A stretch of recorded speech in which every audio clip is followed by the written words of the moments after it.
kita masuk ke sesi ini. Tapi saya mau tanya dulu Bapak-Bapak sekalian, apakah Bapak-Bapak sudah ada yang mulai dalam step atau tahap penyusunan Propemperda dalam periode Mas Pasca kemarin dilantik begitu? Apakah Bapak-Bapak sekalian yang terhormat ini, anggota legislatif di daerah baik provinsi, kabupaten atau kota, sudah ada yang memulai penyusunan Propemperda?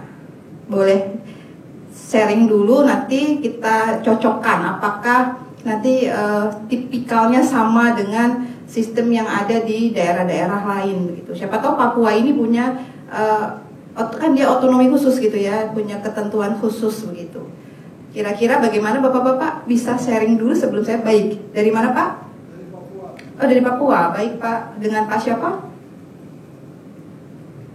Dengan Pak. Dengan Pak Johannes Ibu. Baik Pak Johannes. Kabupaten Biak Numfor, Papua. Ibu, kebetulan saya masuk pada AKD Bapemperda, Bu, Badan Pembentukan Peraturan Daerah. Bapemperda, oke. Nah, kami beberapa waktu lalu jujur tidak melakukan Propemperda, Bu. Nah, tapi untuk periode ini sudah kita persiapan. Jadi draftnya sudah disampaikan oleh Kabak Hukum. Kemudian kita sudah bahas di tingkat Bapemperda dengan tim asistensi pemerintah daerah dan akan dipersiapkan untuk masuk pada paripurna penetapan Propemperda itu. Propemperdanya sudah proses ya Pak, berarti ya? Sementara di proses, Bu. Ya. Di bulan tahun 2025 ini berarti kan Pak? Iya. Betul. Berarti ini untuk dipersiapkan untuk Propemperda 2025 atau 2026 Pak? Nah, ini yang karena lambatnya kita di tahun lalu, akhir tahun, Bu, akhirnya diajukan di awal tahun ini untuk proses di tahun 2025. 2025 ya Pak? Iya. Gitu. Baik. Sekedar informasi Pak, Propemperda itu harusnya memang diajukan sebelum RAPBD ya, Perda Rancangan Anggaran Pendapatan Daerah memang. Karena apa? Karena di Propemperda sendiri kan ada anggarannya Pak. Itu nanti dipilih begitu baru nanti masuk ke Propemperda. Nah nanti pada saat setelah Propemperda baru RAPBD kan Pak, gitu ya, RAPBD. Kenapa? Karena memang itu akan diplot masuk dalam anggaran. Gitu. Nanti saya cerita gimana bapak-bapak yang nanti akan mengalokasikan dana itu sangat sangat krusial begitu, hak bapak begitu ya, hak bapak-bapak sekalian sebagai anggota DPRD untuk mengalokasikan apa yang prioritas buat masyarakat gitu ya, terutama konstituen tentunya kan begitu. Boleh saya mulai mungkin? Terima kasih Pak Yohanes untuk diskusinya, nanti kita bisa lanjut gitu ya. Silakan Mas. Nah, mungkin tadi udah materi sebelum saya tentang tugas dan wewenang fungsi DPRD begitu. Secara umum begini Bapak-bapak, pemerintahan daerah adalah terdiri dari pemerintah daerah dan DPRD. Jadi tadi sudah dijelaskan belum apa bedanya pemerintah dan pemerintahan. Kita bicara soal pemerintah, itu konteksnya hanya eksekutif, Bapak-bapak. Jadi kalau baca undang-undang, nanti saya kasih ya undang-undang yang terkait dengan penyusunan perda.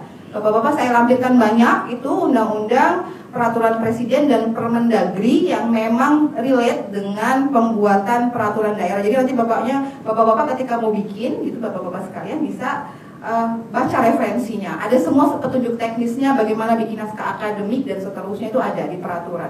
Jadi sebetulnya enak diatur oleh peraturan yang lebih tinggi begitu. Ada penyelenggaraan asas otonomi dan tugas pembantuan. Nanti kita breakdown. Ada di manakah ini? Ada di Undang-Undang 23 tahun 2014, Bapak sekalian. Di situ bapak-bapak jangan sampai keliru. Ini pengalaman saya sama anggota DPRD di beberapa daerah. Beliau nggak ngerti apakah ini wewenangnya atau bukan. Jadi ketika nyusun perda, boleh nggak sih ngatur soal nih kabupaten kota tentang, pernah saya nyusun sekolah inklusi, tapi levelnya SMA, padahal posisinya ada di kabupaten. Anggota DPRD kabupaten, bapak-bapak. Boleh tidak mengatur sekolah SMA?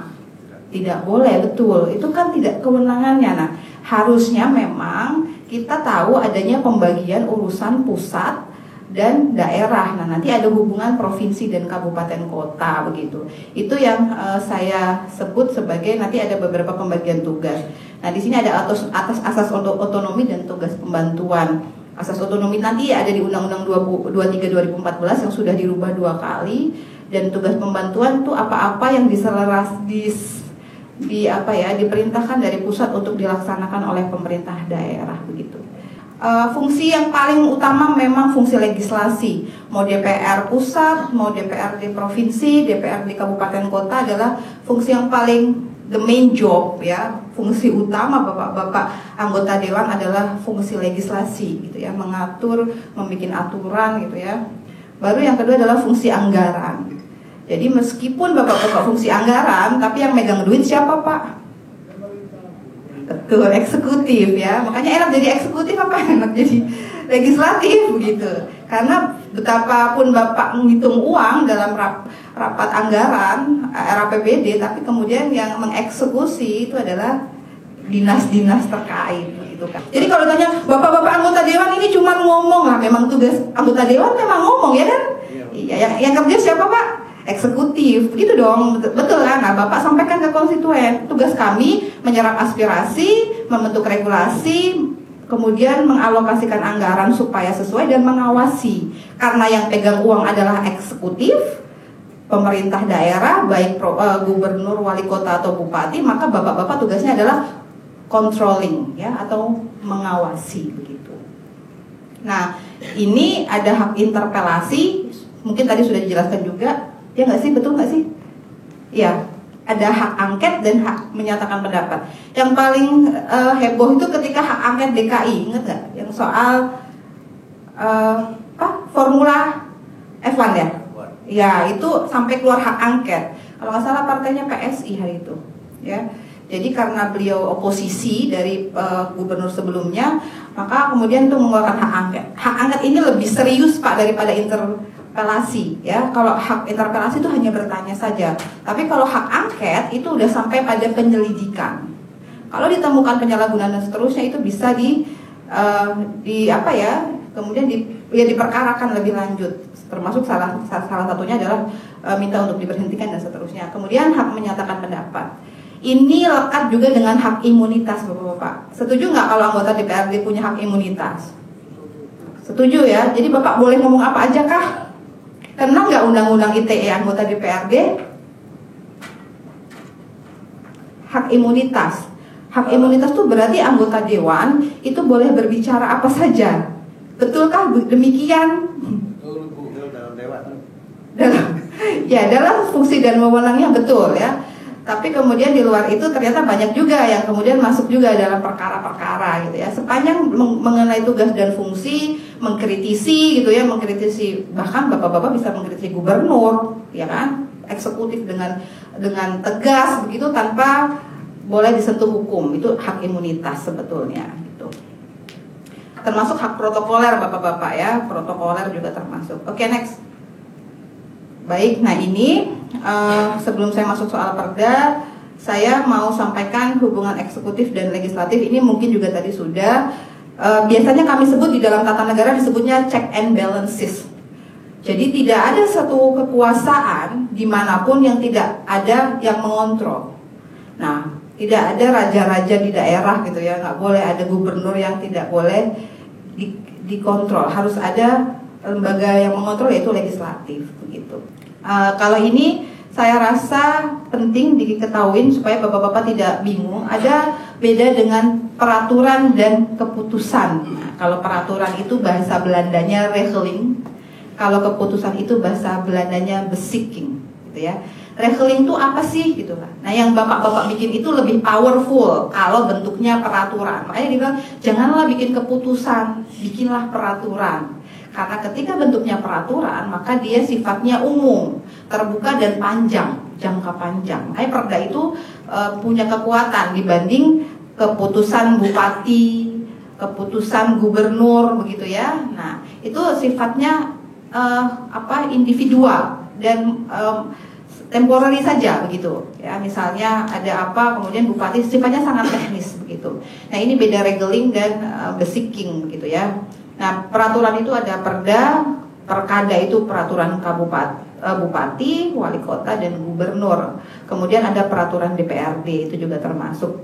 Oke, Yang keputusan ini bapak-bapak pasti juga tahu, harusnya ini bisa ditetapkan, tapi sifatnya memang spesifik dia.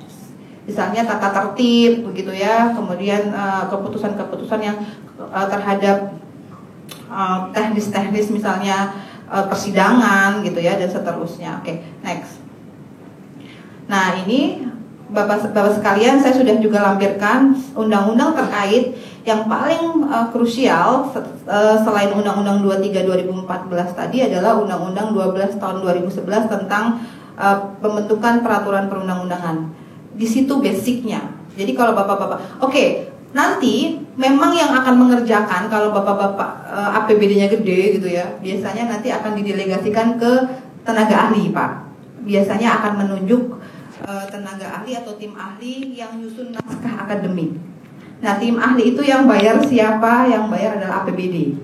Begitu. Makanya saya bilang dia dialokasikan di depan sebelum ada RAPBD begitu ya. Nah, Undang-Undang 12 2011 ini Bapak harusnya gitu ya, memang udah mulai nyicil supaya Bapak tahu bahwa ini perda ini cocok atau tidak begitu untuk diangkat begitu ya. Oke, next. Oke, ini dasar hukum dan saya sudah kasih ke panitia semua, kecuali undang-undang dasar ya. Kalau undang-undang dasar ini tentang kewenangan, kemudian undang-undang 23 2014 dirubah 2 kali, nanti juga perubahannya sudah saya lampirkan juga. Kemudian 12 2011 tentang pembentukan peraturan perundang-undangan. Ini benar-benar teknis Pak, ada bagaimana sih bentuk naskah akademik itu dikasih tahu. Kalau di Permendagri ini semua produk hukum daerah ada, bikin peraturan, bikin ketetapan, itu semuanya diatur. Oke. Ini tadi sudah mungkin, jadi ini namanya hierarki kalau bahasa hukum. Ya. Ada bapak-bapak yang ahli hukum di sini, mungkin sudah hafal nih dari semester 1 sudah dapat pasti. Namanya hierarki. Kalau bahasa teori namanya teorinya Hans Kelsen gitu ya. Yang paling tinggi adalah Undang-Undang Dasar 1945. Yang lebih tinggi adalah Pancasila memang, tapi Pancasila bukan sumber hukum, tapi dia adalah dasar filsafah gitu ya, dasar falsafah Indonesia. Kemudian TAP MPR, undang-undang atau Perpu. Jadi bapak-bapak Perpu itu kedudukannya sama dengan undang-undang ya. Kemudian ada PP, ada Perpres, Perda provinsi, Perda kabupaten atau kota. Jadi Perda itu ada di bawah Perpres gitu ya, dan Perda provinsi memang lebih tinggi daripada kabupaten kota. Nggak sama meskipun dipilih berbeda wilayahnya, tapi provinsi itu memang lebih tinggi begitu. Nah, ini tugas DPRD secara umum dalam pembentukan Perda.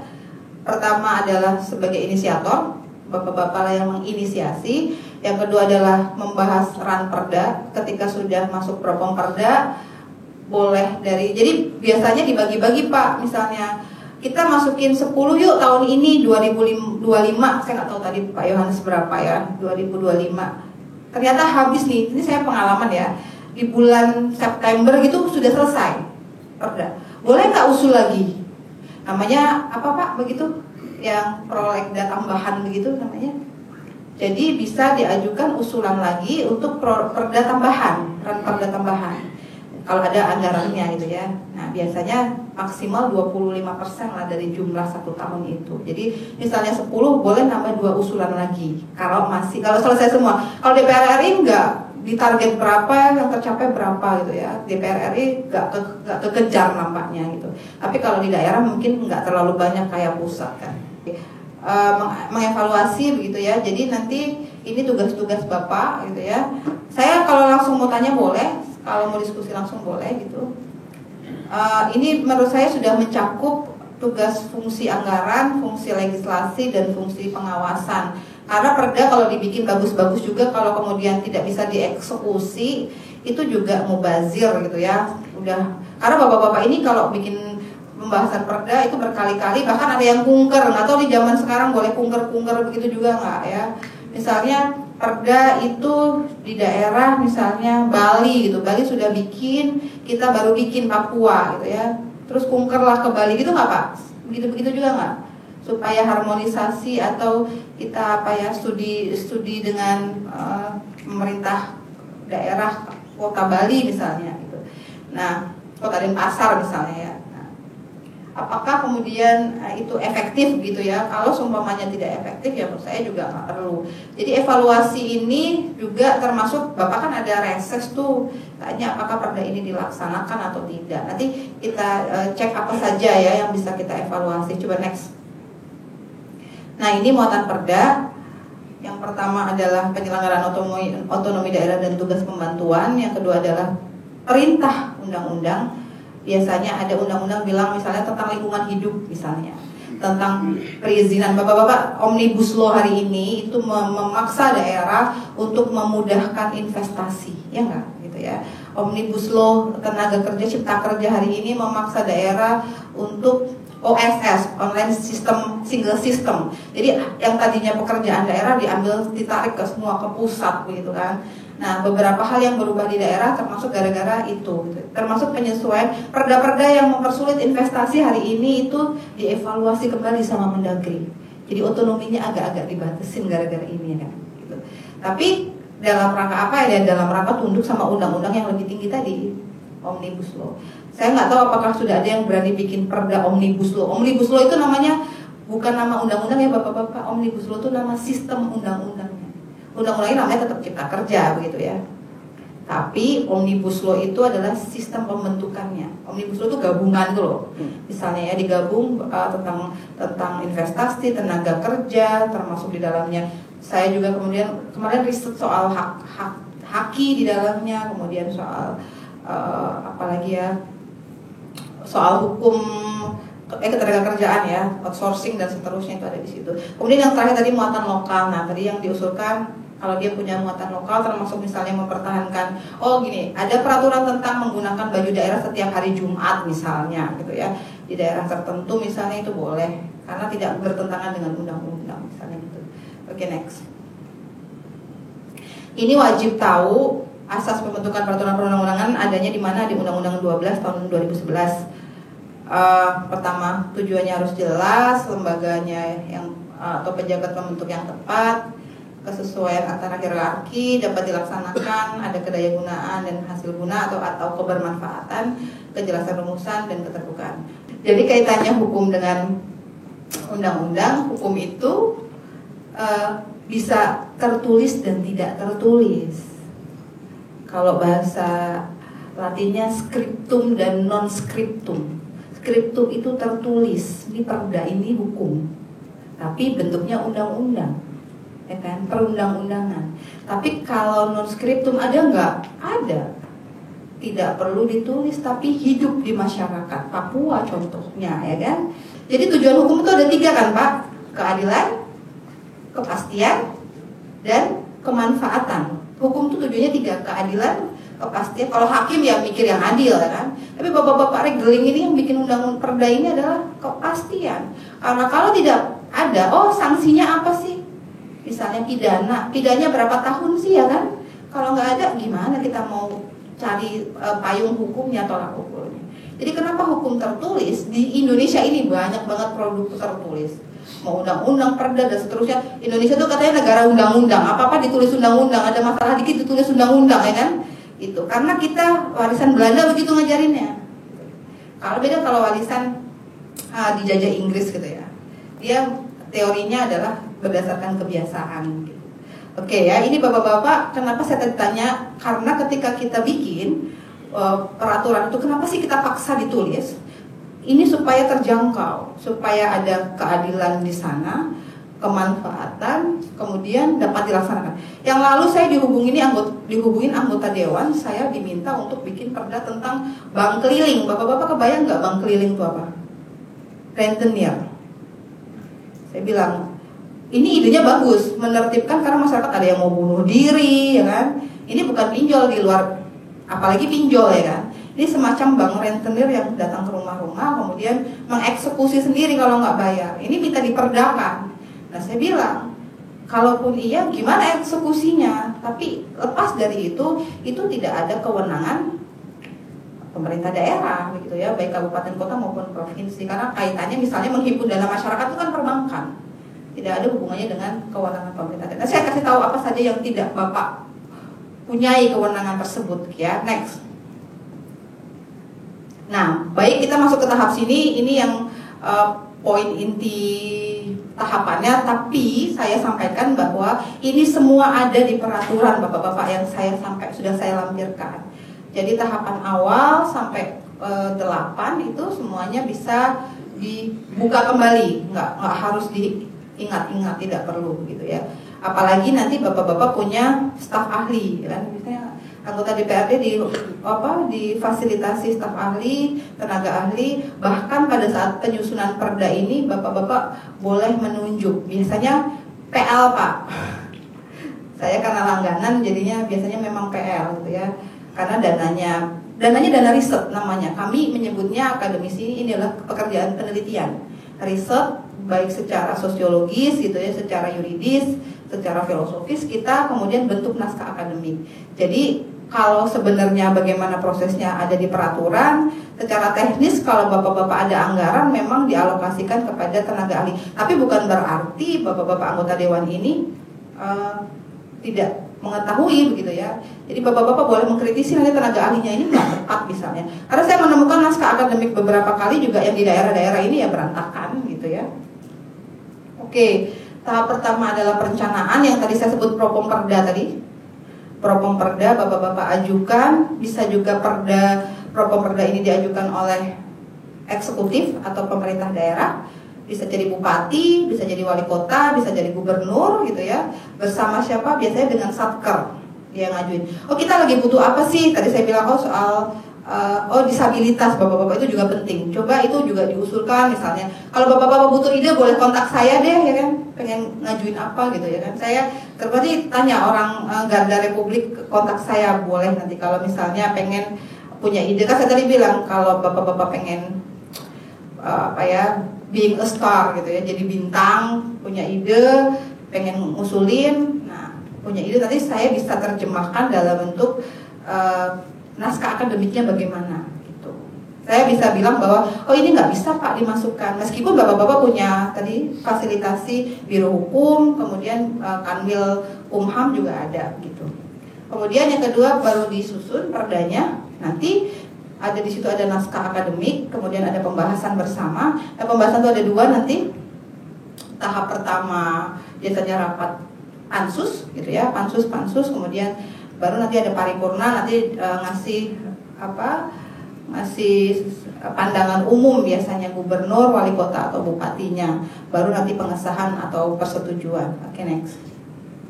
Evaluasi.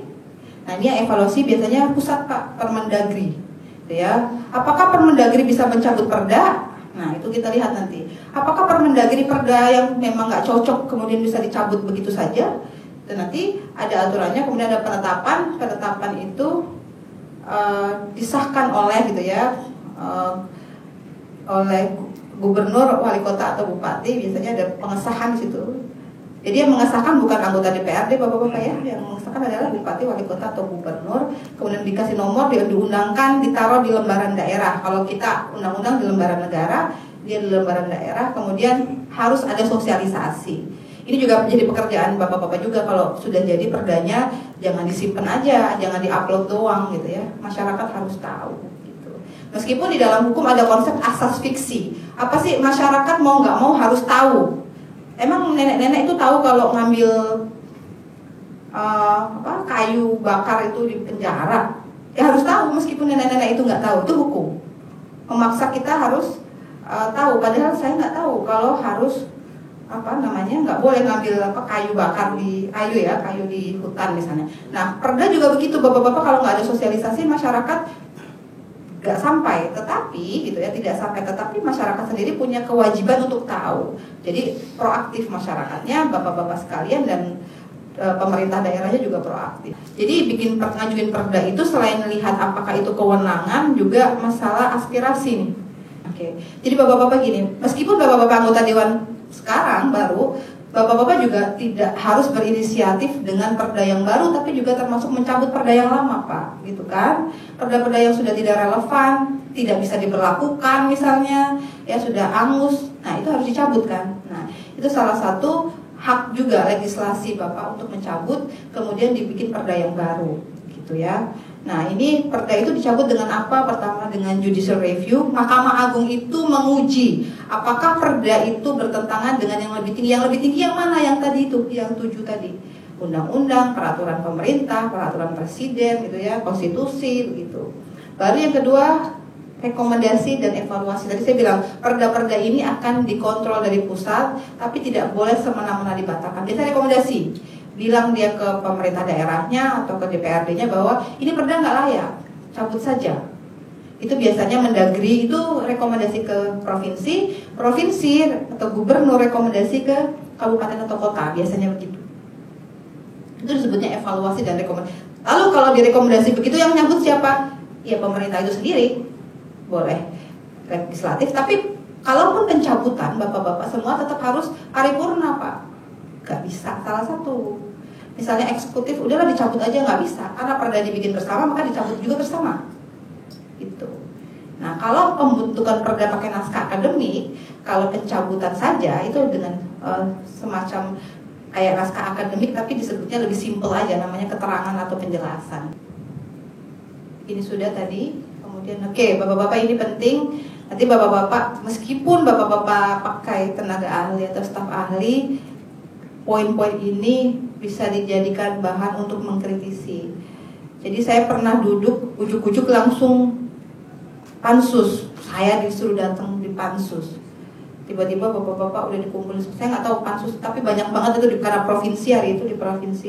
Saya eksekutif pernah, DKI pernah ya, dan kabupaten pernah, kota juga pernah gitu ya. Jadi saya udah beberapa kali bikin perda dan naskah akademik ini dibantai sama bapak-bapak anggota dewan nih, Pak. Saya dibantai maksudnya, karena saya nyusun gitu. Hal yang paling dipertanyakan itu adalah bapak-bapak dewan ini kadang-kadang nggak mempertanyakan hukum, tapi yang ditanyakan adalah sosiologisnya atau empirisnya. Apakah di lapangan begitu? Nah, padahal yang tahu di lapangan ya bapak-bapak anggota dewan gitu ya. Gitu. Jadi kami yang riset ini dapat data juga dari dinas gitu ya, dari yang sudah ada. Apakah ke lapangan itu tergantung dana risetnya, Pak. Kalau dananya kecil ya nggak ke lapangan sampai terjun banget. Dan terakhir itu kemarin yang di provinsi itu bikin pemberdayaan nelayan. Pemberdayaan nelayan, apakah ibu ditanya begini sama ibu anggota dewan, apakah ibu turun lihat nelayan-nelayan itu? Ya saya jawab tidak. Saya dapat data semua dari dinas dan interview sama dinas gitu. Tapi balik lagi, memang kalau seumpamanya ada aspirasi disampaikan dalam pembentukan ini mungkin lebih mudah gitu. Jadi ini sistematikanya ini sudah ada dalam undang-undang. Jadi tinggal nyontek gitu ya, tinggal dibuka. Ada pendahuluan, kajian teoritis dan praktik empiris, analisis evaluasi peraturan perundang-undangan. Ini setiap usulan perda nanti bapak-bapak wajib melampirkan naskah akademik. Gitu. Kecuali tadi pencabutan gitu ya, perubahan yang cuma sedikit biasanya enggak. Pakainya keterangan atau penjelasan. Tapi kalau ini iya. Ini biasanya tebal-tebal gitu, Pak. Bapak-bapak download aja di Google banyak naskah akademik tentang ran perda apa gitu. Nanti keluar. Nah, itu bisa jadi kalau memang suka membaca dan belajar ini. Nah, yang paling penting adalah landasan filosofis, sosiologis, yuridis termasuk di dalamnya. Apa sih yang mendasari undang-undang perda ini dibikin gitu. Apakah ada perintah undang-undang gitu ya. Kalau sosiologis apa sih? Oh, bagaimana masyarakat gitu ya di wilayah itu kebutuhannya apa misalnya. Oh, soal air bersih misalnya. Oh, berarti ada kondisi faktual di lapangan bahwa masyarakat punya problem soal air misalnya. Nah, yang selanjutnya adalah jangkauan arah pengaturan dan ruang lingkup materi. Ini rencana perdanya, kemudian penutup. Saya mau bilang bahwa naskah akademik ini sebenarnya tidak harus lolos ke perda. Jadi saya pernah bikin perda soal, saya cerita tadi inklusi, ternyata nggak lolos bapak-bapak, nggak jadi perda. Dibayar nggak? Dibayar saya. Jadi produk naskah akademik itu kan sudah selesai ya, saya sudah dibayar karena saya sudah dapat perintah kerja. Tapi hasil kajian saya bilang bahwa ini ide bapak-bapak ini nggak layak diteruskan jadi perda. Boleh nggak? Boleh. Jadi ending dari naskah akademik ini di riset itu tidak harus lolos, Pak. Siap-siap saja gitu. Makanya lebih baik konsultasi dulu daripada udah ngeluarin APBD ya kan, bayar kami ya kan, bayar saya misalnya. Tiba-tiba saya bilang saya nggak merekomendasikan ini untuk terbit jadi perda. Akhirnya ada perdanya enggak. Gitu. Jadi berhenti. Ada juga yang berhenti. Nah kemudian kalau memang kami bilang bahwa ini sangat maksudnya potensial untuk dilanjutkan, biasanya ada lampirannya bapak-bapak, lampiran perdanya. Jadi ada naskah akademik, bawahnya biasanya ada raperdanya gitu. Nanti secara teknis gimana, siapa yang mengurus dan seterusnya, itu biasanya bapak perda sama bagian apa tadi Pak? Bapak tuh bagian teknis ya? Ya biasanya beliau-beliau inilah yang ngurusin ya. Oke, next. Nah ini secara umum saya rasa sih bapak-bapak udah hafal ya. Sistematika rapperda ada judul, pembukaan, batang tubuh, penutup dan seterusnya. Oke, next. Satu nih judul. Saya rasa ini perlu nggak disampaikan tahapan-tahapan ini? Atau mau 1,5 jam saja? Sudah cukup atau masih excited?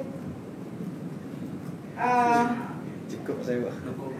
Mau cukup. Oke? Panitia gimana? Bapak-bapak mau cukup katanya? Atau mau diskusi boleh? Ada pertanyaan. Oke, pertanyaan boleh. Kenapa? Gimana ini silakan? Oh, nomor kontak saya. Boleh tanya panitia nanti? Oke. Bapak-bapak saya sampaikan gini. Penyusunan naskah akademik itu tidak bisa dikerjakan orang hukum saja ya. Saya sampaikan. Tapi itu harus tandem. Misalnya bapak-bapak bilang soal anak, ibu dan anak misalnya ya, soal kesehatan ibu dan anak, pasti butuh orang kesehatan. Jadi di dalam situ ada beberapa tim yang kemudian dikolaborasi. Saya nggak bisa, kemarin saya terakhir tuh yang di Kabupaten Tangerang saya nyusul perubahan perda pajak daerah dan retribusi daerah. Permintaan dari pemerintah daerah atau bupati, pajak hotel naik ya, pajak parkir naik gitu ya, dan seterusnya lah, ini mau dinaik-naikkan. Tapi kan itu harus ada kajiannya Pak. Kajian kenapa dinaikkan, terus pendapatan before dan after.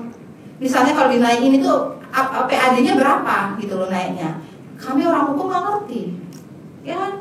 Jadilah saya panggil orang ekonomi gitu. Jadi memang nggak bisa kerja sendiri kalau perda gitu ya. Kecuali perda itu soal hukum juga gitu ya. Saya mau sampaikan ini satu lagi, coba next. Ini bisa dibaca sendiri. Saya rasa masih ada yang ganjel lagi, takut ke apa? Next mas. Next. Nah oke ya. Ini penting bapak-bapak tahu bahwa di perda tidak ada sanksi pidana penjara ya. Bapak-bapak harus tahu, nggak ada perda orang di penjara. Jadi hanya pidananya paling lama 6 bulan kurungan.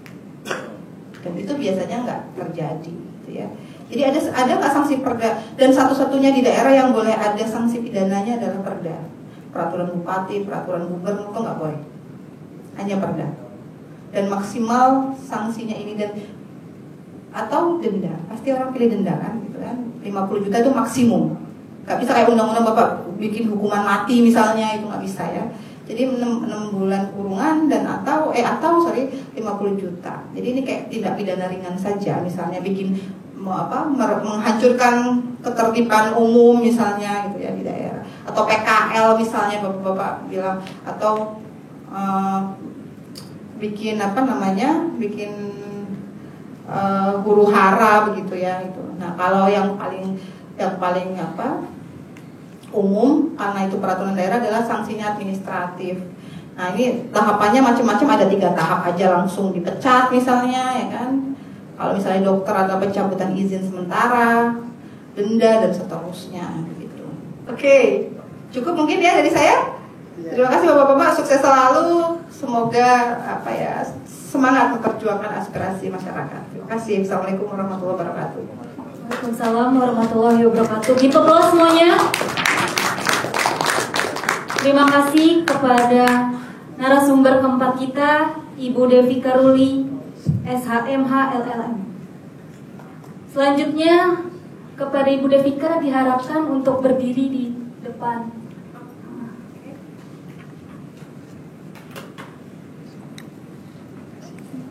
Karena akan ada prosesi penyerahan cenderamata.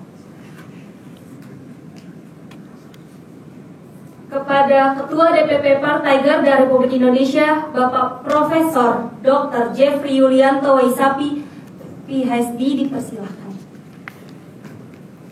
Bendung. Sendiri. Kelihatan.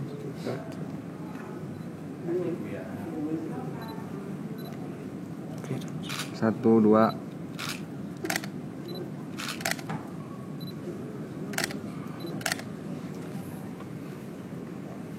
Baik, terima kasih. Saya mohon dipoplosnya untuk ibunya sekali lagi. Ibu dipersilakan untuk duduk kembali.